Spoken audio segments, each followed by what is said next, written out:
నమస్తే అండి, నా పేరు doctor Manjari, consultant periodontist, Elident dental hospitals, Kondapur, Kukatpally and Manikonda. So ఇవాళ మనం మాట్లాడుకోబోయే టాపిక్, మీరు జనరల్ గా డెంటిస్ట్ అడిగే మోస్ట్ కామన్ క్వశ్చన్, ఏ టూత్ పేస్ట్ వాడాలి అని. సో మార్కెట్ లో చాలా టూత్ పేస్ట్ అవైలబుల్ ఉంటాయి. Most of the ingredients common ఉంటాయి, కొన్ని ఇంగ్రీడియంట్స్ ఎక్స్ట్రా ఉంటాయి, కొన్ని తక్కువ ఉంటాయి. సో మనకి ఫిట్ అయ్యే టూత్ పేస్ట్ ఎలా సెలెక్ట్ చేసుకోవాలి? సో మనకి ఏ ప్రాబ్లం మెయిన్ గా ఉంది, మనకి ఏ ప్రాబ్లమ్ ని గుర్తించాలనుకున్నాం, దాన్ని బట్టి మనం టూత్ పేస్ట్ సెలెక్ట్ చేసుకోవచ్చు. సో నేను ఇవాళ 5 టైప్స్ ఆఫ్ టూత్ పేస్ట్ గురించి మీ దగ్గర మాట్లాడతాను. సో ఈ 5 టైప్స్ లో మోస్ట్ కామన్, అందరూ వాడే టూత్ పేస్ట్, మార్కెట్ కు ఎక్కువ అవైలబుల్ ఉండే toothpaste chemical toothpaste. So చాలా రకాల బ్రాండ్స్ ఉంటాయి, బేసికల్గా these are chemical toothpaste. So దీంట్లో మెయిన్ కంటెంట్ వచ్చేసి మనం చూసుకోవాల్సింది ఫ్లోరైడ్. సో ఫ్లోరైడ్ అనేది మన క్యావిటీస్ ని ప్రివెంట్ చేస్తుంది, క్యావిటీస్ రావడము ప్రివెంట్ చేస్తుంది, ఉన్న క్యావిటీస్ ప్రోగ్రెస్ అవడము ప్రివెంట్ చేస్తుంది. సో మనం టూత్ పేస్ట్ ఎప్పుడు బ్రష్ చేసుకుని బయటకు ఊసేయాలి, లోపలికి స్వాలో చేయకూడదు. సో ఫ్లోరైడ్ ఎప్పుడెవరికైతే మనం లోపలికి స్వాలో చేయమో అది మనకి టోటలీ హార్మ్లెస్. సో ఫ్లోరైడ్ మన బాడీకి హార్మ్ఫుల్ అనేది నిజమే, కానీ మనం ఒకసారి దాన్ని స్వాలో చేసుకుని మింగిన తర్వాత అది హార్మ్ఫుల్. మనం పళ్ళకి బ్రష్ చేసుకుని బయటకి ఊసేస్తే అది మనకి అడ్వాంటేజే, అంటే మన పుచ్చు పళ్ళు ప్రోగ్రెస్ అవ్వకుండా అది అడ్డుకుంటది. సో ఈ ఫ్లోరైడ్ కంటెంట్ ఉన్న టూత్ పేస్ట్ వాడితే మనకు పుచ్చు పళ్ళు అనేవి చాలా తక్కువగా ప్రోగ్రెస్ అవుతాయి. ఇంకొక కెమికల్ టూత్ పేస్ట్ లో ఉండే మెయిన్ ఇంగ్రీడియంట్ SLS అంటారు, సోడియం లారైల్ సల్ఫేట్. సో ఈ SLS అనేది ఫోమింగ్ ఏజెంట్ అన్నమాట, నురుగు రావడానికి యూజ్ అవుతుంది. సో ఈ నురుగు వచ్చినప్పుడు మనకి క్లెన్జింగ్ యాక్షన్ అనేది ఈజీగా ఉంటుంది. సో అన్ని చోట్లకి క్లెన్స్ అవుతూ ఉంటుంది, కంప్లీట్ మౌత్ అన్ని చోట్ల. సో ఈ 2 కంటెంట్స్ కెమికల్ టూత్ పేస్ట్ ని ఒక ఎడ్జ్ ఇస్తుంది, మనకి ఒక అడ్వాంటేజ్ ఇస్తుంది. కెమికల్ టూత్ పేస్ట్ తో మనకి మన నోట్లో క్లెన్జింగ్ కి, ఫ్రెష్నెస్ కి, క్యావిటీస్ ప్రివెంట్ చేయడానికి హెల్ప్ చేస్తుంది. Next toothpaste is herbal toothpaste. So herbal toothpaste చాలా అవైలబుల్ ఉంటాయి, చాలా మంది ఇష్టపడతారు కూడా. కానీ ఈ హెర్బల్ టూత్ పేస్ట్ లో వచ్చి మీకు SLS ఉండదు, ఫోమింగ్ ఏజెంట్ ఉండదు, బ్రైట్నింగ్ ఉండదు.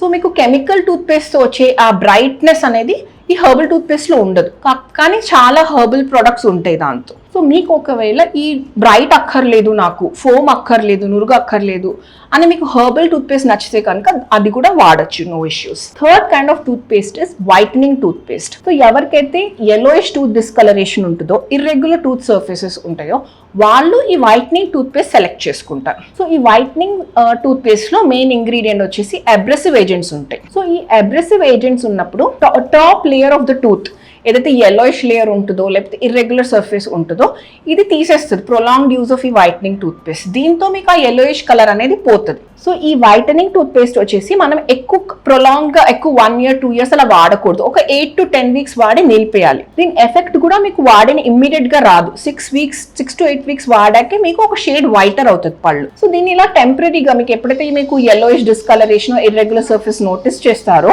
అప్పుడు వాడేసి ఒక 6 to 8 weeks వాడేసి దాన్ని నిలిపేయాలి. సో కంటిన్యూస్ యూస్ కి మాత్రం కాదు, దీని తర్వాత మళ్ళీ మీరు ఇదో కెమికల్ కానీ హెర్బల్ కానీ షిఫ్ట్ అయిపోవచ్చు. సో ఇది third type of toothpaste. Fourth type వచ్చేసి చిన్న పిల్లలకి. సో పిల్లల కోసం మనం సెపరేట్ గా టూత్ పేస్ట్ మనం మార్కెట్ లో చూస్తాం. మెయిన్ గా దీనికి మన పెద్దవాళ్ళకి కెమికల్ టూత్ పేస్ట్ కి తేడా ఏంటంటే దీంట్లో ఫ్లోరైడ్ అనేది ఉండదు. సో పిల్లలకి చేసే టూత్ పేస్ట్ నాన్ ఫ్లోరిడేటెడ్ ఉంటుంది, ఎందుకంటే పిల్లలు ఎక్కువ మింగేస్తారు, తింటారు టూత్ పేస్ట్.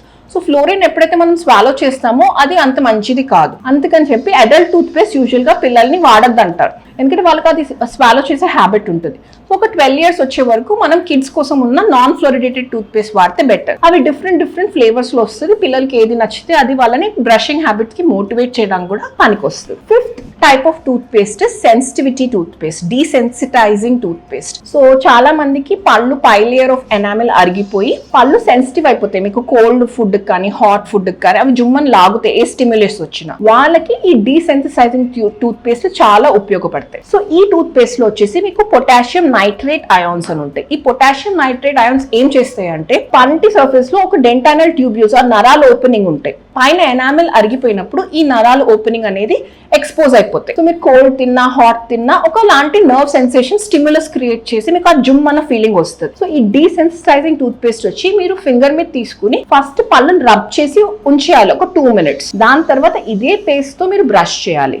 అప్పుడు స్లోగా ప్రొలాంగ్డ్ యూస్ కి మీకు ఈ డెంటానల్ ట్యూబ్యూల్స్ అనేవి బ్లాక్ అయిపోతాయి. సో ఏ స్టిమ్యులస్ వచ్చినా, కోల్డ్ హాట్ స్టిమ్యులస్ వచ్చినా మీకు ఆ సెన్సేషన్స్ తెలియవు. సో ఇలా డీసెన్సిటైజింగ్ టూత్ పేస్ట్ వాడిన వాళ్ళకి ఈ సెన్సిటివిటీ జుమ్ అనేది మాత్రం చాలా వరకు కంట్రోల్ అవుతుంది, కానీ over a period of time after prolonged use. So ఇలా ఈ 5 types ఆఫ్ టూత్ పేస్ట్ నేను ఇవాళ వివరంగా చెప్పాను. దీని ప్రకారం మీరు మీకు కరెక్ట్గా ఉండేవి సెలెక్ట్ చేసుకుంటే మీకు బెటర్ అవుట్కమ్ ఉంటుంది. సో మెయిన్గా ఎక్కువ మంది మనం తీసుకునేది either chemical or herbal toothpaste. So ఇలా అన్నమాట. ఇంకా చాలా వెరైటీస్ ఉంటాయి. నేను బ్రాడ్గా ఇవన్నీ క్లాసిఫై చేసి మీకోసం చెప్పాను. మీకు ఇంకేమైనా డౌట్స్ ఉంటే కింద కామెంట్ చేయొచ్చు. Thank you.